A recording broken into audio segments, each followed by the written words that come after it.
ભરૂચ એસઓજીએ ઝઘડિયા અંકલેશ્વર માર્ગ ઉપર સારંગપુર પાટિયા પાસેથી શંકાસ્પદ એસએસનો ભંગાર ભરેલ ટેમ્પો મળી કુલ 3,73,000ના મુદ્દામાલ સાથે ચાલકની શંકાસ્પદ હાલતમાં અટકાયત કરી હતી। ભરૂચ એસઓજીનો સ્ટાફ અંકલેશ્વર વિસ્તારમાં પેટ્રોલિંગમાં હતો તે દરમિયાન બાતમી મળી હતી કે ઝઘડિયા જીઆરડીસીથી શંકાસ્પદ ભંગાર ભરેલ ટેમ્પો અંકલેશ્વરના કાપોદ્રા રોડ તરફ જનાર છે। જેવી બાતમીના આધારે ઝઘડિયા અંકલેશ્વર માર્ગ ઉપર સારંગપુર પાટિયા પાસે પોલીસે વોચ ગોઠવી હતી। તે દરમિયાન બાતમીવાળો ટેમ્પો આવતા પોલીસે તેને અટકાવી તેમાં તપાસ કરતા તેમાંથી એસએસનો ભંગાર અને એસએસ સ્ટીલ સહિતનો લોખંડનો ભંગાર મળી આવ્યો હતો।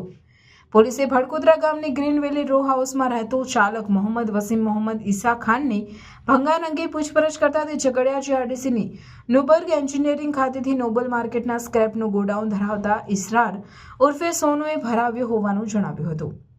પોલીસે 5,780 કિલો ભંગાર તેમજ ટેમ્પો મળી કુલ 3,73,000નો મુદ્દામાલ કબજે કરી ચાલકની શંકાસ્પદ હાલતમાં ઝડપી પાડ્યો હતો।